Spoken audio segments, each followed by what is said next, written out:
Penyakit yang paling sering menyerang manusia adalah penyakit degeneratif. Dengan catatan kalau punya umur panjang. Jadi anak-anak tidak ada yang degeneratif, tidak ada. Karena penyakit degeneratif itu penyakit kronik yang muncul karena penurunan fungsi organ akibat usia. Jadi kalau anak-anak sudah matek dulu ya iso. Jadi anak itu paling perlu diare, TBC, begitu. Jadi degeneratif, sausia kita ini paling banyak penyakit degeneratif. Selain contoh penyakit degeneratif adalah kencing manis, ludruk, osteoartritis dan lain-lain. Kemudian kalau katastrofik itu penyakitnya ngentek-ngentek duit BPJS. Sudah penyakitnya mengancam nyawa, biayanya tinggi, pasiennya orang mulih-mulih.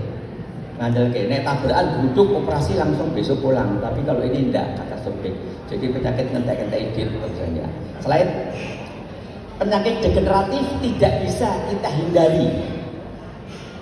Namun kita bisa memilih. Anda tambah usia tetap bugar apa enggak? Silahkan, hidup itu pilihan. Menurut agama Islam, hidup itu pilihan. Anda tidak sholat ya Allah. Monggo, ini tanggung jawab. Kita milih. Juga untuk usia tetap bugar, ya kita yang milih. Makanya kita selagi muda itu harus tahu risiko-risiko apa. Misalnya karena keturunan, yang biasanya karena gaya hidup. Hepleh-hepleh orang pernah olahraga, mampu ugal-ugalan, ya semonggo. Itu pilihanmu.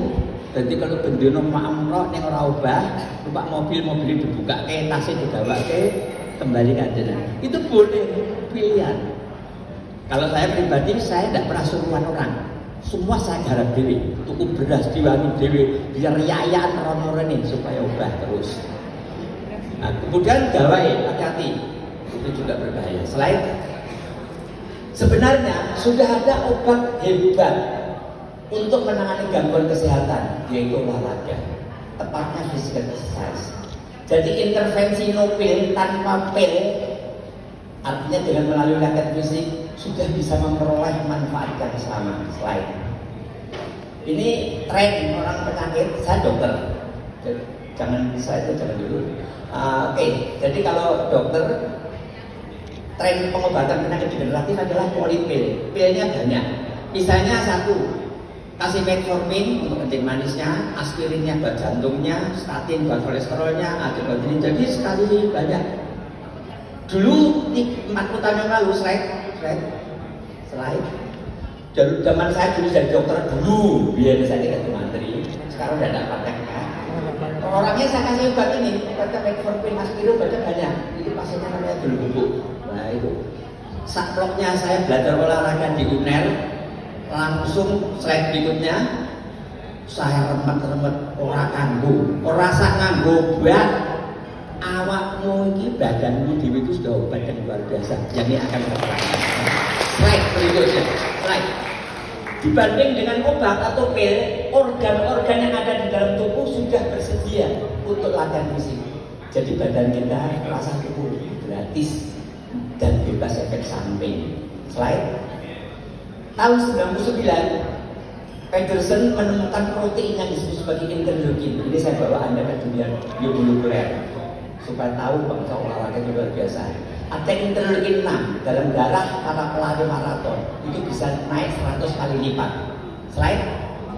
Kemudian Pedersen penasaran, dia nyoba pergelangan kaki orang, ada 6 orang narkoba, dipasang infus kakinya untuk mengambil darahnya. Slide berikutnya. Yang satu kakinya ubah, yang satu enggak. Ternyata kadar interleukin 6 itu akan meningkat pada kaki yang artinya yang nendang, yang gerak dibandingkan yang tidak. Artinya yang ubah itu keluarkan suatu zat. Selain. Pedersen menyimpulkan bahwa otot yang memproduksi interleukin 6 selama gerakan itu kudu ubah, kudu move, kudu ubah. Penemuan ini pertama kali ini adalah kelas biomolekuler yang disebut biokimia. Jadi itu gambar otot. Ototnya kontraksi, keluar suatu zat. Jadi kasarane otot kita itu bisa ngising, bisa nyuh, zat-zatnya akeh. Nanti ada 600 zat keluar. Jadi kita ubah gini, keluar zatnya. Zatnya namanya myokin. dia masuk di dalam darah, berhubungan dengan otak, dengan liver, dengan jadi komunikasi badan kita antar kita ini berkomunikasi luar biasa. Karena manusia menurut Al-Quran, manusia itu pengincar yang nyata. Kita itu orang ajaran Gusti Allah. Gusti Allah sudah siapkan di badan kita, antar otot badan kita sudah saling komunikasi. Cuma kita tidak memperdulikannya. Akibatnya timbul sakit. Slide berikutnya. Miokin adalah salah satu dari beberapa ratus sitokin yang diproduksi dan dilepas oleh sel otot akibat olahraga. Jadi otot itu memproduksi dan mengeluarkan zat namanya miokin. Dia keluar harus ada kontraksi. Jadi kalau kita duduk jadi ada duduk, tapi harus gerak. Pokoknya move, gerak. Jangan berhenti. Ya-yaan terus. Luar biasa. Setiap kita ya-yaan, zat keluar. Slide berikutnya. Sitokin adalah ya suatu zat yang keluar dari badan kita, dan sel-sel seluruh badan kita. Slide berikutnya. Sel-sel kita seluruh badan itu mengeluarkan suatu zat. Otot mengeluarkan miokin, lemak mengeluarkan adiponeukin, sel liver mengeluarkan. Semua badan kita itu ternyata mengeluarkan suatu zat untuk berkomunikasi dengan lain. Karena gobloknya kita tidak memanfaatkan zat-zat pemberian Allah ini. Slide berikut. Para ilmuwan kini telah melaporkan lebih dari 300 miokin berbeda, termasuk lebih dari 600 pada manusia. Dan kita ubah, otot kita mengeluarkan zat ada sekitar 600, tapi baru ketahuan sedikit. Slide berikutnya. Pada tahun 2020 hanya sekitar 5% dari 600 itu yang tahu fungsinya. Artinya makin hari makin tambah zat-zat apa yang kita lakukan. Slide. Gerakan otot dia memproduksi dan melepaskan miokin, dan peneliti mengidentifikasi faktor-faktor yang diinduksi. Slide berikutnya, Anda lihat kalau kita gerak, zat-zat di badan kita keluar, dia berkomunikasi. Otot berkomunikasi dengan otak, jangan kira Allah Ta'ala sudah siapkan semacam itu, cuma durhakanya kita, ingkarnya kita tidak bisa memanfaatkan semacam ini. Saya berikut.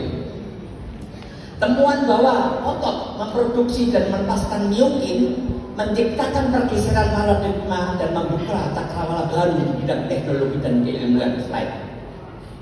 Temuan ini berkontribusi bagi pemahaman tentang mengapa exercise rutin, mengapa olahraga rutin, mengapa Nordic rutin melindungi berbagai macam penyakit baik fisik maupun mental. Jadi psikis juga bisa diobati dengan Nordic. Nanti bagaimana saya jelaskan. Saya berikut. Jadi kalau kita kontraksi otot, dia melepaskan miokin, mempengaruhi organ lain. Ya. Otot tadi menuju ke otak, menuju ke usus, menuju jantung, menuju ke lemak, menuju ke liver, macam-macam. Dia berkomunikasi. Jangan lupa, ini sejak kita lahir sudah ada. Makanya kita itu pengingkar yang nyata. Tidak mau memanfaatkan semacam ini. Saya berikut.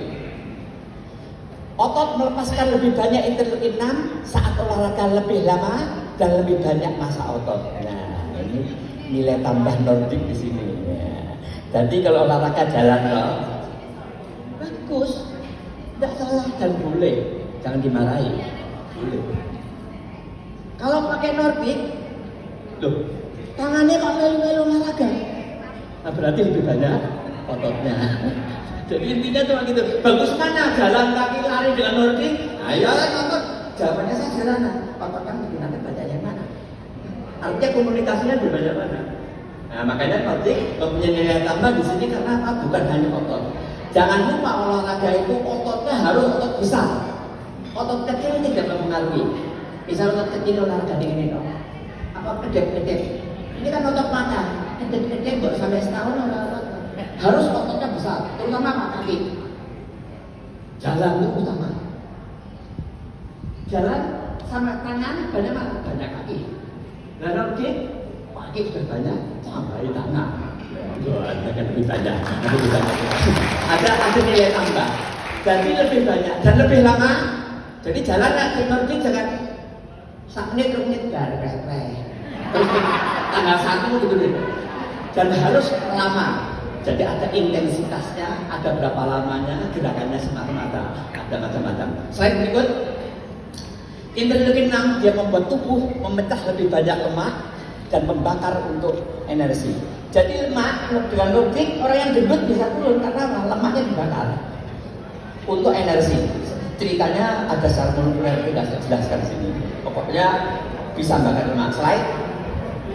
Lemak yang tersimpan di perut, lemak visceral, itu risiko penyakit kencing manis. Hati-hati yang sudah berat itu gampang kencing manis. Slide berikut. Jadi GLP-1 itu zat, slide berikutnya, zat tadi yang keluar dari otot lari ke usus, dia mengeluarkan GLP-4 itu untuk apa? Untuk masuk ke gula, sehingga untuk kencing manis. Zaman dulu saya jadi dokter dulu, orang kencing manis tidak tak kasih Daunil, tak suruh apa? Tak konyak-konyakan, gulanya bisa turun oleh karena prosesnya semacam ini. Slide berikut. Kemudian interleukin 6 berbicara dengan otot, jadi cross talk, berbicara itu komunikasi untuk meningkatkan massa ototnya jadi besar, dan dengan demikian gula darah juga akan turun. Slide berikut. Mungkin memberikan landasan konsep baru untuk mekanisme molekuler yang mendasari proses cross talk itu WA. Jadi antara otot di badan kita, makanya kita peningkatan yang nyata Allah Ta'ala sudah menyiapkan antar otot, antar otak itu sudah komunikasi, dan WA dan komunikasi. Tidak lahir, Anda tidak mungkin, makanya Anda itu peningkat. Orang bilang manusia itu peningkat yang nyata. Kurang ajar, tidak ada syukur umat Tuhan. Padahal dengan gerak dia komunikasi. Olahraga mari pinter, BDNF, olahraga mari lemaknya turun macam-macam. Jadi ada komunikasi, cross talk otak dengan otot, terutamanya otot. Slide berikut. Pertanyaan. Saya berhenti di bicara. Saya mau tanya pada penjenengan, organ terbesar di tubuh apa? Paru-paru, jantung, otak. Apa? Liver, kulit. Slide berikutnya jawabannya. Otot terangkat. Slide berikut. Otot itu 40% dari berat badan kita. Ada 644 otot. Slide berikut. Zaman dulu saya sekolah, otot itu muskulus itu artinya juga berdaging, utawa iwak empal, utawa rendang. Zaman saya sekolah tahun 67 saya dibagus sekitar tingkat 1. Ya seperti itu. Ternyata slide berikutnya. Ternyata dengan kemajuan teknologi, ternyata otot itu bukan hanya sekedar alat gerak aktif saja, tapi dia organ apa? Untuk berkomunikasi itu sendiri. Bayangkan, artinya apa? Otot. Slide berikut. Otot sifatnya volunter. Volunter itu geraknya yang nyuruh apa? Kita dewi. Jadi Allah Subhanahu wa ta'ala memberikan otoritas kepada kita untuk menggerakkan otot. Nek ora ubah monggo, epleh monggo, yayaan monggo. Dan gitu. Jantung otonom, liver otonom, usus otonom. Kebesaran Tuhan di sini. Jantung otonom, coba bayangkan jantung mau kita kendalikan. Tung, aku nesu untuk mandekong jalan jalan. Tidak tetap untuk jalan. Tapi otot, kowe epleh koyak-koyakan kembali ke dirimu sendiri. Silahkan saya kembalikan badannya. Jadi ruh di sini adalah, makanya slide berikutnya. Jadi dari otak, slide menuju ke otot. Di sini ada pusat gerakan, center motorik. Kita gerak yang nyuruh kita sendiri. Jadi epleh kalau malu tergantung panjenengan. Slide. Hipodinamik disease. Hipo itu kurang dinamik gerak. Disease penyakit kurang gerak. Stroke, kolesterol, serangan jantung dan lain-lain. Bukan kutukan Tuhan. Slide berikutnya. Tetapi kita mendolimi badan kita sendiri. Kita mengutuk diri sendiri. Allah Ta'ala sudah niatkan. Allah Ta'ala sudah niatkan. Kenapa Anda tidak ubah? Jadi mulai besok naruh sepeda motor nanti lagu Rene Melayu. Jadi gerak, move. Maaf, saya tidak pernah keluar. Saya tidak dulu. Kesini sepeda motor. Umur 77 tahun. Anda tahu sepeda motor. Balancing, sebelum saya. Balancing, coordination, reaction time. Itu semua karena terlatih. Kenapa profesor umur ketemu saya problemnya bukan profesornya. Gus Jala tidak ada urusan. Kui profesor waktu itu tidak ada urusan. Gus Jala yang gerak, yang move itu yang sehat. Yang profesor gaya lagi gerak, modal. Jadi artinya apa? Kembali ke diri kita. Kembali kita. Slide berikutnya. Move, always move. Gerak terus. Jadi mulai sekarang, stop. Jangan coba saya ngomongkan. Oh korah, humbah ngomong bocah, korah, segala dewi. Kalau di luar negeri, saya teman saya, tidak ada pembantu rumah tangga.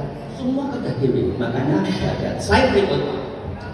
Physical inactivity dalam kehidupan abad modern nampaknya merupakan faktor penyebab tertinggi bagi penyakit kronis atau penyakit degeneratif.